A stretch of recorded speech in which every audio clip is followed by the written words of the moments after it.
Gophers. The NFL draft is just 8 days away. I'm getting amped because today's guest is one of my all-time favorite draft experts and all around just great dude. He covers the NFL draft for Real GM, along with lead editor for the Lions Wire and co-host of the Detroit Lions podcast. Follow him on Twitter at Jeff Risdon. Let's bring him in now, my good friend Jeff. Thanks so much for joining us. How you been, man? It is great to see you again, Luke. It's been too long. It's good to be on your show. Thanks for having me in, man. I appreciate it. Oh, man. So many of you don't know this. My nickname for Jeff is the Godfather of Draft because, you see, no, listen, when I was a young pup starting out in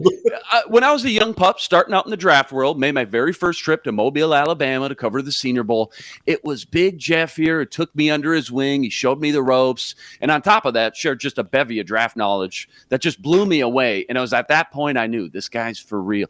And for me and my money, he's the Godfather of draft. Jeff, maybe you don't remember it that way, but that's my version anyways. I play in my head. So I'm glad you remember it that way. That's nice. It's something like that. All right, let's jump right into it, Jeff. You've been around the block. You've seen many drafts come and go. You've done all the research, watched the tape.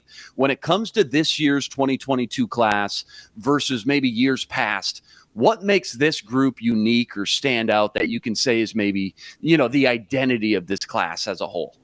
Yeah, there's a couple things. First off, there's no surefire home run hit at pretty much any position, which is crazy. I cover the Detroit Lions at number 2. Like, we don't know what they're going to do. And I think the uncertainty at the top, we don't know who's going 1. We have no idea who's going 2, 3, 4, 5. It's crazy. The other thing is, and this is an unusual year because of the pandemic and so many guys taking an extra year, there's more overaged prospects this year. So you've got more baseline information on all these guys, which for some teams, and the Vikings would fall into this, for teams that are age dependent and age reliant on their drafting, especially in the first round, which is certainly what you're going to get. Right. They might have to bend some guardrails this year. I know the Cleveland Browns are doing that. They normally would not draft anybody over age 21 in the first round. Well, do they adjust to that this year? That's that. And the other thing is you're seeing a lot more guys who have a lot more experience. Does that make them more NFL ready than in past years, even like into day 2 and early day 3? And I think that's going to happen too.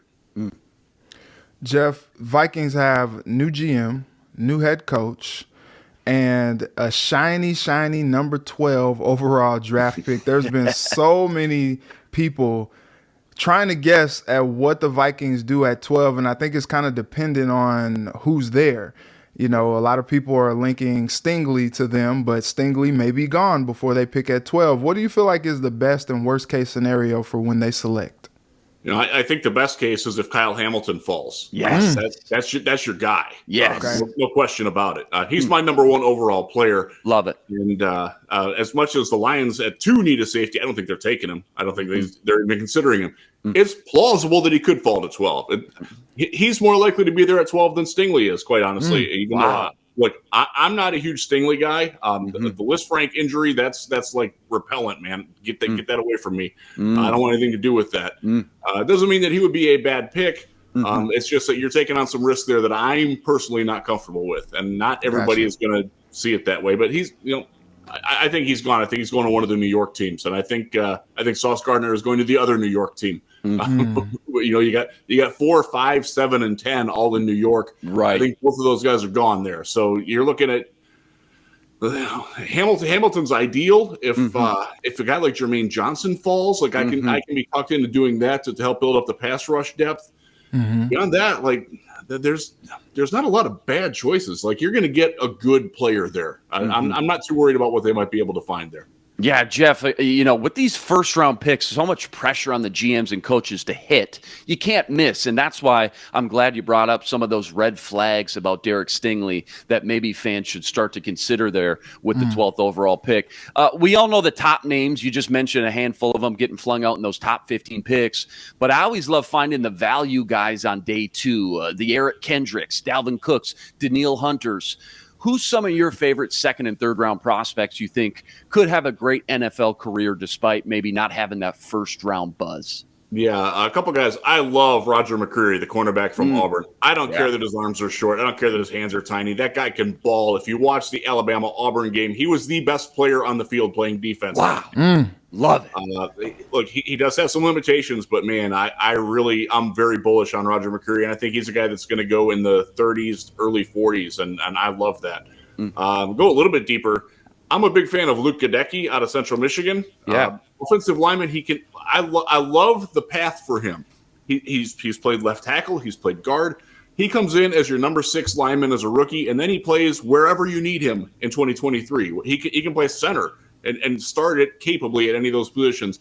I love that kind of guy. That's the sort of guy that I want to build around. He's really, really solid player. I'm also a big fan, and this is going a little bit deeper, and he's not going to go day 2. He should, but he won't. DeMarco Jackson, linebacker from Appalachian State. Yeah. You watch their game against Louisiana the second time they played them. Probably the best linebacker game I saw all season. He doesn't always play to that level, but man, that guy downhill thumper. If you can get him in the 4th, 5th round, give me that. All right, Vikings fans, that's your key. Listen in. Yeah. Those guys, maybe some guys that your team targets in day 2. All right. So, Jeff, I wanted to do some quick superlatives with you. You ready for this? Yeah, sure. Fire away. All right. Who is the best arm talent in this draft? Ooh, arm. It's got to be Malik Willis. Right. He doesn't have touch with it, but arm strength and the ability to do things that other guys can't do, that's Malik. Yeah, it's kind of like Kaepernick in that way. Very much so. Best route runner. Chris Olave.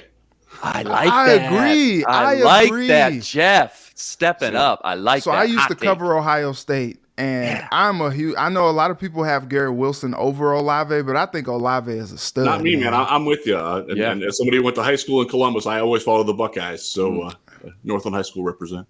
Exactly. There we go. All right, the biggest hitter, the biggest thumper. Ooh, Devin Lloyd's really good, but I'll go a little bit deeper. Malcolm Rodriguez from Oklahoma State. Inside linebacker. He's a day 3 guy. That guy demonizes people when he hits him. You know you've been hit by Malcolm Rodriguez. I love this. I love it when you talk draft to me. Okay. I love it. Best home run threat. Oh, man. If I trusted that Christian Watson could catch the ball, he would be it. Yeah. So, okay. But outside of that, man, Jameson Williams is absolutely. You can't go wrong with Jameson Williams there. No doubt. Absolutely. St. Louis, stand up. All right, last one. The biggest Swiss Army knife, the most versatile guy in this draft. Ooh, Gadecki is actually, as an offensive lineman, is one of them. But Treylon Burks, man, he can play. He can line up as your fullback. He can play as an H-back. He can play slot. He can play outside wide receiver. He's so good, man. I know he's not going to fit for everybody, and it's going to take a creative offensive mind to use him. And I really like Treylon Burks a lot. Jeff, I'm so glad you just brought him up here right at the end, because after watching what Deebo Samuel did in the playoffs, it just seems like for me, the blueprint is laid out now. So many of these offensive mind coaches around the NFL are going to try to copy and paste that Deebo Samuel role. And it just seems like Treylon Burks is the easy kind of simple fit for that if you're trying to draft one of those guys. And I know he's a guy that's, projected around the late teens, early 20s, but because of the Deebo Samuel hype, I feel like maybe he could end up going a lot earlier than that and surprise some people on draft weekend. All right, one more here, Jeff. Let's sneak in a little bit of Lions, a little bit NFC North before we get you out of here. Maybe some of your favorite or best Lions picks over the last few years, like a few under the radar national guys that Vikings fans can get to know and remember when they're tuning into Vikings Lions games next year. Yeah, I think you all know Amon-Ra St. Brown, the sun god, pretty well. He fits into the Treylon Burks role that we were just talking about. The Lions got him some backfield work like that. That's the wave. That guy's really good. He's going to be good for a very long time. They had an undrafted guy last year, Jerry Jacobs, outside cornerback. He unfortunately got injured at the end of the year. He might miss the beginning of the year. This guy is an NFL starter at outside cornerback, and they got him undrafted out of Arkansas and Arkansas State. That guy can really play. He's a good one. He's a keeper. Elaine Mcneil, nose tackle, 3rd rounder last year.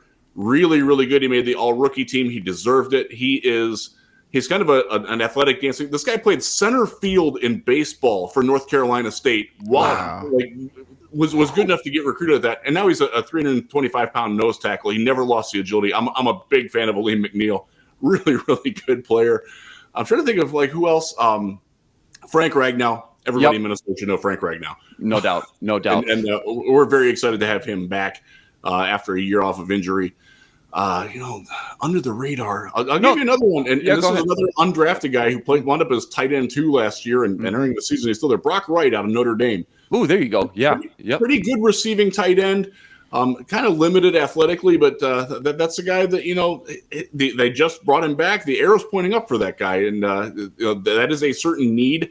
I would like to see them get somebody better than Brock Wright, but as of right now, they seem pretty comfortable with him riding in there. So yeah, a great handful of names there for Vikings fans to remember. Again, watching and tuning into the NFC North and those Vikings-Lions matchups. All right, last one. I love your mock drafts because it's what you would do, not what you're projecting. So finally, before we get you out of here, you're the GM of the Lions at 2. Obviously, it depends who goes 1, but what's your plan A scenario for the second pick for the Detroit Lions next weekend? Aiden Hutchinson, no matter what. No doubt. Figure it out. On the paper. Figure it out. Yeah. Keep him home, huh? Keep him home. Hometown boy. Hometown hero. Not? I love it. Jeff, I could literally pick your brain and talk draft and NFC North just about all day. We'll get you out of here. I just want to thank you so much for coming on, and make sure everyone listening is following Jeff and all his work on Twitter at Jeff Risdon. Jeff, anything coming out leading up to draft week we should keep our eyes peeled for, or any special draft coverage next weekend we should tune into? I just got a ton of stuff coming. I do have the what I would do mock draft. It should be up at Real GM soon. I do the first 3 rounds. I'm at pick 79 right now, so I'm getting there, man. Close. There's a lot of fun stuff. If you like to watch me talk, the Detroit Lions podcast, we do it every Wednesday night. We're going live tonight. We will have former Lion great Herman Moore on to help break down the draft. Great guy, friend of the show.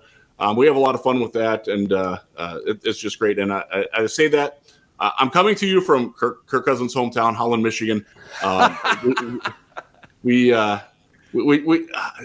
It's difficult to hate Kirk when you're around all the people that love him. It's got to be tough. Follow him on Twitter. So much great stuff from Jeff. Follow him on Twitter again at Jeff Risdon. Thanks so much, Jeff. You're the man. We'll talk to you soon. Thanks, all right. Thanks, Jeff. Right. Take care, Jeff. Right. Jeff Risdon again. At GM on Twitter. So much great work. He does those What Would I Do mock drafts. Reggie, does Jeff bring the heat or what? What's your biggest takeaway after listening to Jeff break all that draft and Lions stuff down? It's so funny. You could tell how locked in a guy is that he didn't bring up really any of their premium picks when you asked them about Right. Like, I thought, him saying that he's a Columbus guy, I thought for sure he might bring up Jeff Okudah. Right. Taylor Decker, Ohio State left tackle. Yeah, easy choices. Yeah. He didn't. So I commend him for his knowledge. That dude is locked in. Jeff, again, do you get it? The godfather of draft now? Why I do. I pegged him that? Yeah. Jeff's the man. Maybe we can get him on one more time before draft weekend.